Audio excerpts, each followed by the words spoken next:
It has finally come to an end. So much that it's taking so long that we probably don't even care. But at the same time, happy that it's finally come to an end.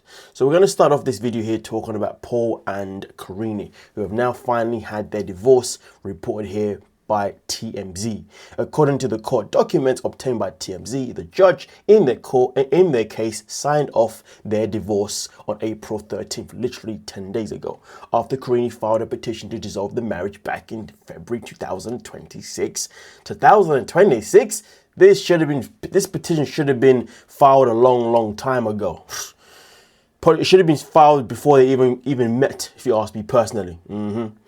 The docs say the two separated there more than a year ago and have been living apart for more than 60 days. In addition, the judge found the marriage was considered to be irretrievably broken and there was no reasonable prospect of reconciliation.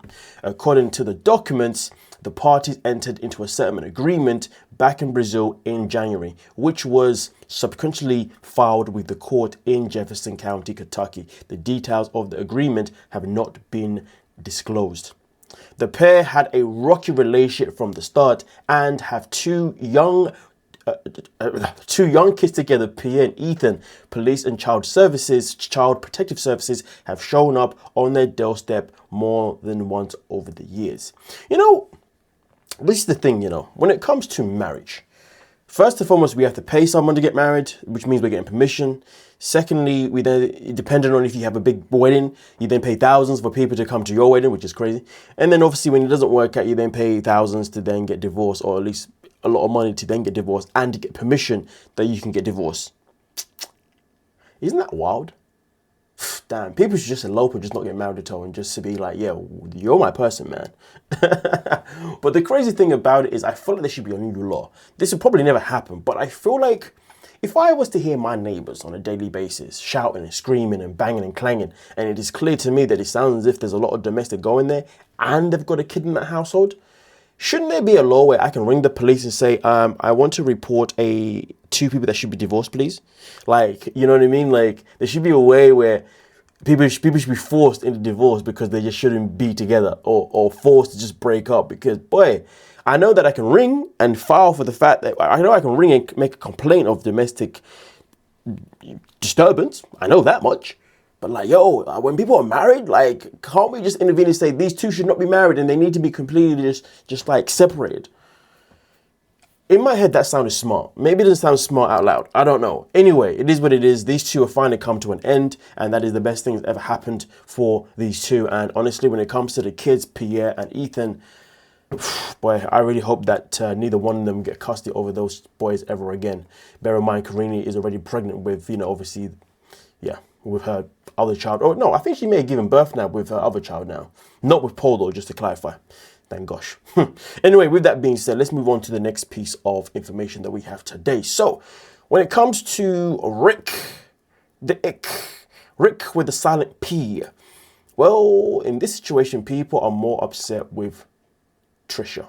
Let's dive into it. So, as you can see, my apologies, I'm muting myself by accident. As you can see here, this girl doesn't respect herself. And I've been saying this. This girl doesn't respect herself and this man is a clown. I don't know what it would take for her at this point, okay? How embarrassing is it to take this man to your family, your father, after knowing that he cheated on you? And then just when I think she's done finally, she shows up at the airport? Embarrassing. He is an old weirdo with multiple small kids. I hope to God that she's not pregnant with his child. I strongly believe that she's not pregnant with his child, but we will find out at the tail. Every time I see this man, I get so cringed out. He literally only traveled to have intimacy with a cute 25-year-old. Such a waste. She's so beautiful and would be a great wife/mother, I'm sure.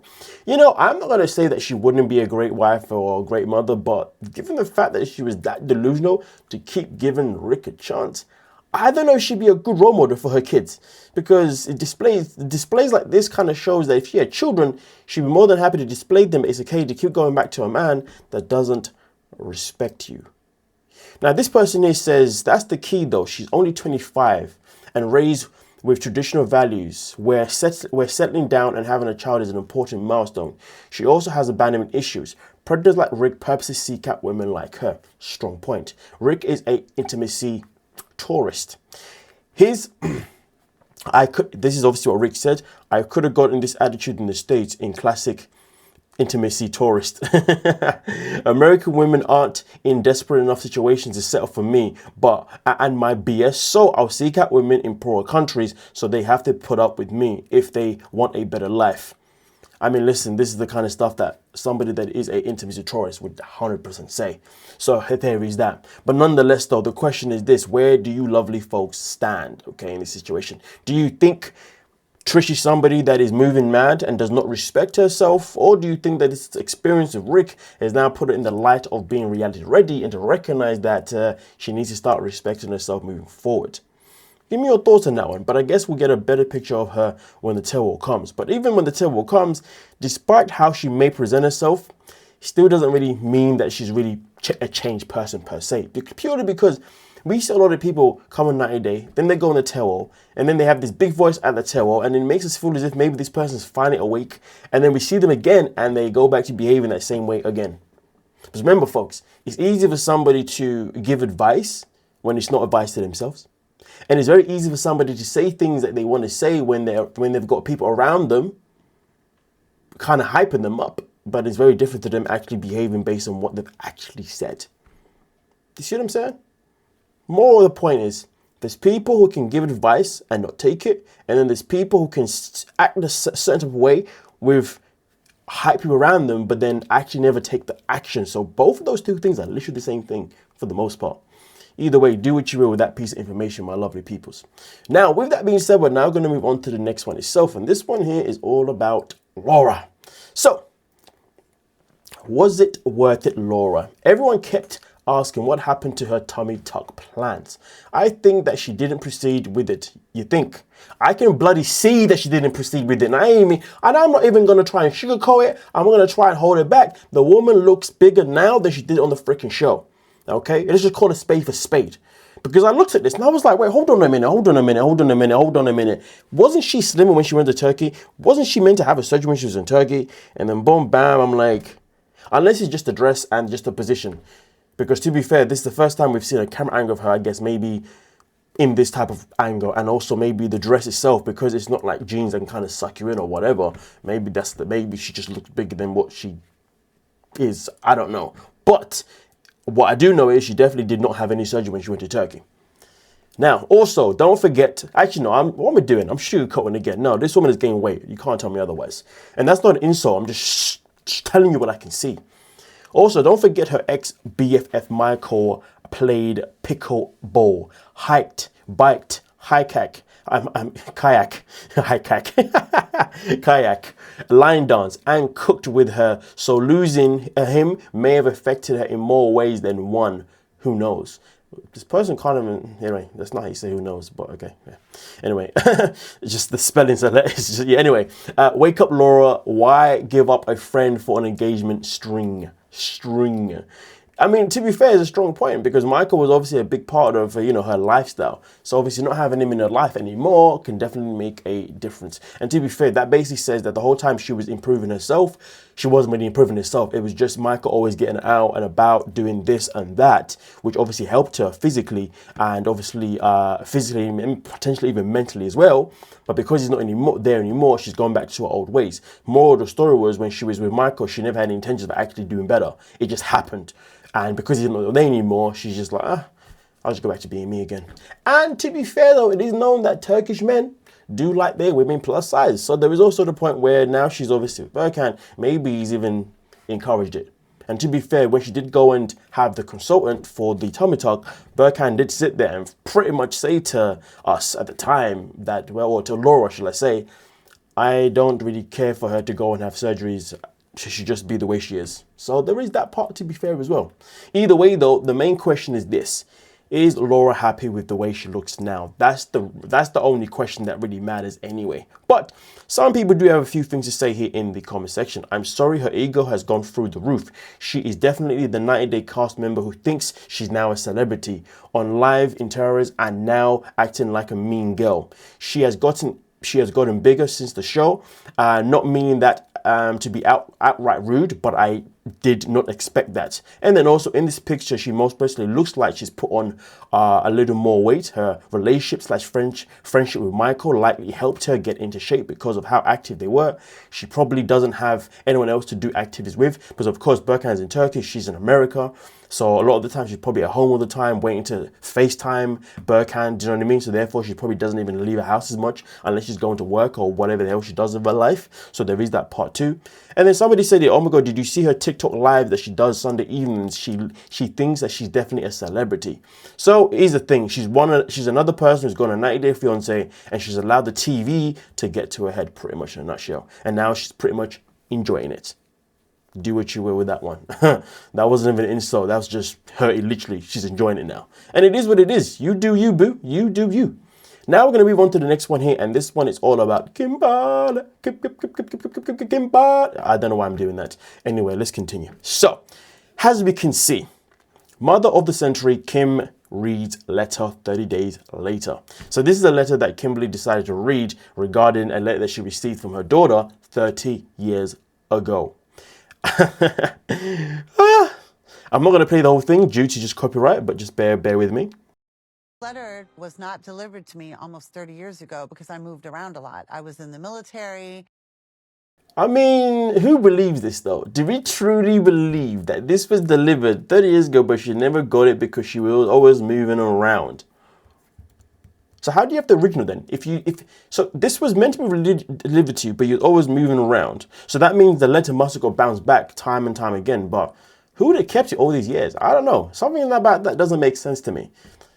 Please, somebody explain to me. How do you receive a letter that you were supposed to receive 30 years ago that was sent to you, but then because you moved, you wasn't there? So what happened to the letter then? And then 30 years, so you're telling me it was 30 years of just sitting there in the mailbox? I'm confused. In the post office, I'm confused. It doesn't really make sense to me, unless of course they had a record of it. I don't know. It makes no sense to me. But nonetheless though, let's continue. So I just never received it. It's very emotional for me because it's like me getting to know her. Isn't it funny how everything is always about Kimberly? It's very emotional for me. It's always about her. It's never about anybody else. Lady, screw you and what's making you emotional. Like, you're not the main character. You're the main problem. Two different things. But let's see what people have had to say regarding this letter anyway. If R was indeed raised well for her sake, I hope they don't continue looking for her and leave her in peace. This is exactly what I've been saying. It would be so humiliating and uncomfortable for the poor girl to find out who her biological mother is. Woo! Is when she watches everything Kimberly has said and done on this show so far. This is why Larry Larry should have flat out rejected to be on 90-Day Fiance when he found out who his mother was. I mean, connecting with her and still finding out a few things that you need to know, 100% do that, but like coming on the show and all that kind of stuff, you should have said, no, I'm good.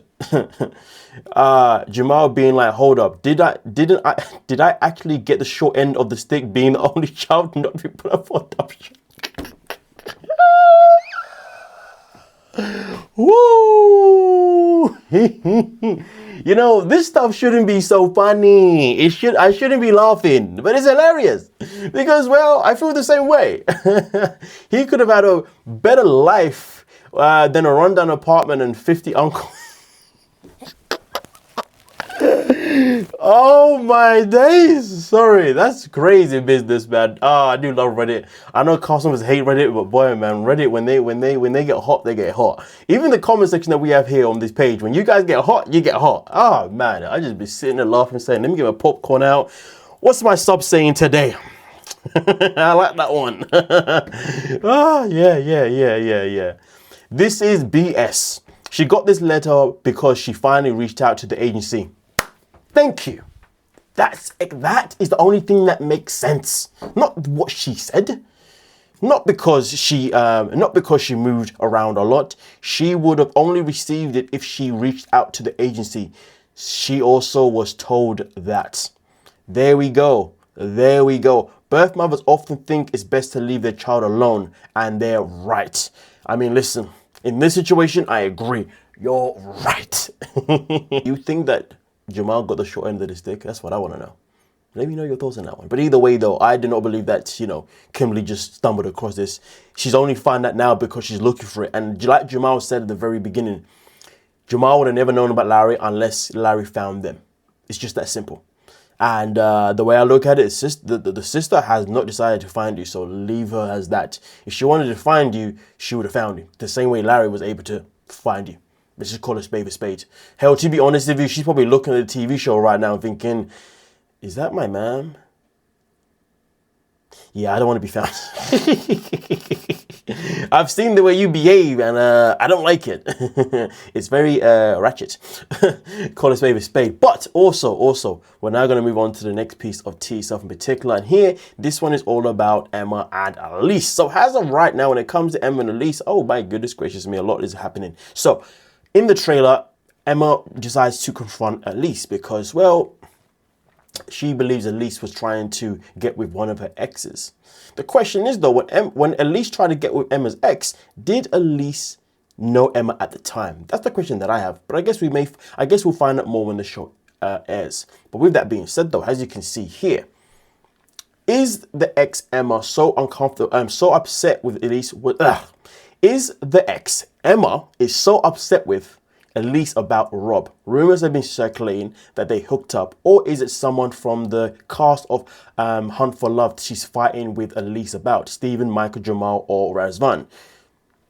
So this is where things get interested. So obviously right now, the first assumption was potentially it was Rob. Now, obviously there are some people who have their own speculations regarding the situation of who it could be. But here's the thing. Obviously in that speculation, we had the speculation of who? Of Rob. But now we've got a speculation of Jamal. Again, reported by 90 Day Fiance Update. And as you can see here, a little birdie told me they just caught up with Jamal with one of the Hunt for Love ladies in San Diego together in Beaumont Park. Guess who? It's not Chloe, Cara, or Brittany. Emma has also been sharing pics from San Diego. Coincidence? Not so much. What do you think about Jamal and Emma coupling up? So as you can see here, there is the idea that when it comes to them being a Hunt for Love, Emma and Jamal may have a thing. I mean, listen, it still doesn't really give us any clarity or much information regarding the current status when it comes to who is Emma actually talking about when she decides to confront Elise. But right now, if I was going to take a wild guess, I'm going to go Rob, purely because we know Elise has been Rob. But at the same time, though, why would Elise be wrong for going for Rob when Elise didn't even know Emma was at that time, or at least not from any record that we have? Either way, though, one thing that I do know for sure is that Emma is definitely somebody that is more than happy to be petty when she doesn't get her own way. We saw on the show when she didn't get what she wanted with these men, she was more than happy to share their dirty laundry. Oh, why did you have sex with me then? Like, bruh, you begged this man to sleep with you. So yeah, I wouldn't be surprised if Emma's probably in the wrong and she's just being, hella salty because she's Emma and just Emma. Let's just call it spade for spade. But hey, do what you will with that piece of information right there. But that is the situation right now. But do you think Jamal and Emma would be a good couple? I just don't know any man that would want to tolerate Emma, to be honest with you, because that girl is a lot of work. A lot of work. If you know, you know. But hey, it is what it is.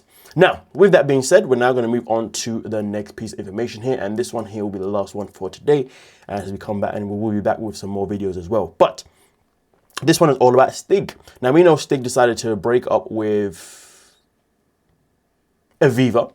And he decided to make a song because he's that type of douchebag. But as you can see here, Aviva came into the comment section. She said, "You did your thing behind my back the whole time, then got mad when I matched the energy. Be serious, but yeah, nice little rap." So I believe he did respond to it, and he said, "Let's play a receipt war then, winner takes all." So here's the thing. Where is this receipt war? Clearly, there's more to the story. Maybe both of them have been cheating on each other. Who knows? But either way, though, right now things are looking rather interesting when it comes to Stig and Aviva. Maybe there'll be a follow-up once the tour is over and the contracts are potentially over and they can now go off and, you know, be a bit more free in the things that they want to say. But as of right now, according to Stig, there is a receipt war that could go down that could happily expose both of them in whatever light they want to expose each other. But it seems to me, as of right now, that post was 3 days ago. Nothing's come from it, so nothing probably will, but you never know. But with that being said though, let me know your thoughts down below in the comment section and we can most certainly talk about it. Don't forget to like, hype, subscribe, and have a good day.